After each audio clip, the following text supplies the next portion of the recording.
Cinema తారల మీద అభిమానం ఉండడం, ఇష్టం ఉండడం, ఆ ఇష్టాన్ని, అభిమానాన్ని వ్యక్తీకరించే ప్రయత్నం చేయడం మంచి పద్ధతే నా కాదా అంటే ఎవరేం చెప్పలేము. కానీ అది మంచి సాంప్రదాయమే అయినప్పటికీ అదే బలహీనతలైతేనో, అదే మన జీవితానికి ప్రమాదం అయితేనో, మన మనుగడకే ప్రమాదమైనప్పుడు ఖచ్చితంగా అలాంటి అలవాట్లని చెడు అలవాట్లుగానే చెప్పాలి. ఇదంతా ఎందుకు చెప్తున్నామంటే, ఈనాటి యువత సినిమా హీరోల పట్ల ఎంత పిచ్చి క్రేజ్ ఉంటుందో మనం చూస్తూనే ఉన్నాం.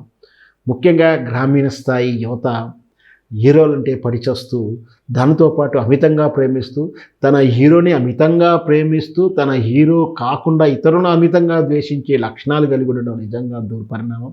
అవన్నీ ఒకవైపు అయితే, తనకిష్టమైనటువంటి హీరోకి పుట్టినరోజు వచ్చినా, ఆ హీరో తాలూకు సినిమా రిలీజ్ అయినా, వాళ్ళ ఐడెంటిటీని అంటే ఇక్కడ అభిమానులుగా తన ఐడెంటిటీని ప్రదర్శించుకోవడానికి ఫ్లెక్సీలు కట్టడం, అన్నదానాలు చేయడం, ఊరేగింపులు చేయడం, రక్తదాన శిబిరాలు చేయడం, రకరకాలు చేస్తుంటారు.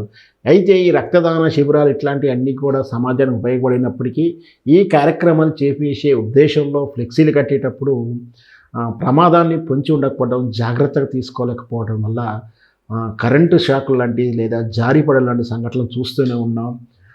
నిన్నటి సలార్ చిత్రం తాలూకు చిత్రం రిలీజ్కు బ్యానర్ కడుతూ ఒక అభిమాని చనిపోవడం, నిన్న మన కన్నడ సూపర్ స్టార్ మెగాస్టార్ లాంటి యాష్ హీరో పుట్టినరోజు సందర్భంగా తన అభిమాని తన గ్రామంలో ఫ్లెక్సీ కట్టే ప్రయత్నంలో ఒక్కసారిగా కరెంట్ షాక్ను తీగలు తగలడంతో అక్కడికక్కడే ఆ ఫ్లెక్సీ కట్టే ప్రయత్నం చేస్తున్న ముగ్గురు మిత్రులు ఒకేసారి చనిపోవడం నిజంగా కూడా బాధాకరం.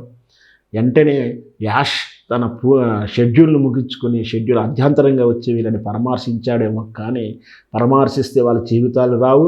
ఈ చావుకు తనకి ఏ విధంగా ప్రమేయం లేకున్నా, కారణం కాకున్నా, కానీ ఆయన అభిమానం వల్ల అభిమానాన్ని వ్యక్తం చేసే ప్రయత్నంలో వాళ్ళు ఫ్లెక్సీలు కట్టేటప్పుడు ఆ ఫ్లెక్సీ కడుతున్నప్పుడు ఆ తీగల చుట్టూ అక్కడ చుట్టూ ఏముందో చూసుకోలేకపోవడం వీళ్ళ తప్పిదం. ఈ అవగాహన రాహిత్యానికి వీళ్ళు మూల్యం చెల్లించుకున్నారు. వీళ్ళ తల్లిదండ్రులు ఏమైపోవాలా ఇవేమీ చూడకుండా ఇట్లా అభిమానాన్ని వ్యక్తీకరించే ప్రయత్నంలో ఫ్లెక్సీలు కడుతున్నా, ప్రయాణాలు చేస్తున్నా మీరు జాగ్రత్త తీసుకోవాలని అభిమాన హీరోలు కూడా వాళ్ళ పబ్లిక్, వాళ్ళ అభిమానులకు అవేర్నెస్ చేయాలి.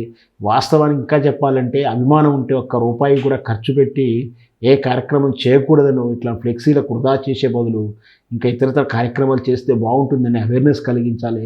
అప్పుడే ఇట్లాంటి వాటి నుంచి కొన్ని తగ్గి కంట్రోల్ అయ్యే అవకాశాలు ఉన్నాయి. ఎన్ని చేసినా ఆ కుటుంబానికి లక్షలు ఇచ్చినా ఏమి ఇచ్చినా వాళ్ళ జీవితాలు తిరిగి రావు. వాళ్ళు ఎన్నో నోములు నోచుకుంటాను, ఎన్నో పంటలు ఎన్నో చేస్తూనే పుట్టినటువంటి అవి ఎదిగొస్తున్న కుమారులు చనిపోవడం తల్లిదండ్రులకు నిజంగా బాధాకరం ఉంటుంది. ఒకవేళ వాళ్ళు పెద్దవాళ్ళు పెళ్ళైనప్పటికీ కూడా వాళ్ళ జీవితంలో ఇట్లా మరణం జరిగితే వాళ్ళు అనాథలైపోతారు. ఏమీ ఆలోచించకుండా తన అభిమానాన్ని ప్రదర్శించే క్రమంలో ఇట్లాంటి ప్రమాదాలకు గురవుతున్నారు. ముఖ్యంగా ఈ ఫ్లెక్సీలు కట్టడం లేదా ప్రయాణం చేయడం అంటే ఆడియో ఫంక్షన్కి వచ్చిపోవడం, ప్రీలీజ్ ఈవెంట్కి వచ్చే ప్రయాణంలో, సినిమా చూసి వచ్చే ప్రయాణంలో చనిపోయిన సంఘటనలు కూడా చూస్తున్నాం. అభిమానం అనేది మన ఇష్టాన్ని వాళ్ళకు సక్సెస్ని ఇవ్వాలి హీరోలకు, అది మనం ఎంజాయ్ చేసేలా ఉండాలి. కానీ మన జీవితం చీకటిమయం కాకూడదు. అభిమానం వేరు, ప్రదర్శించే విధానం వేరు. మనం ఏం పని చేస్తున్నాం, తీసుకోవాల్సిన జాగ్రత్తలు ఏమిటో వాటి పట్ల జాగ్రత్తగా ఉండండి. మళ్ళీ ఇట్లాంటి సంఘటనలు జరగకుండా చూసుకోవాలి.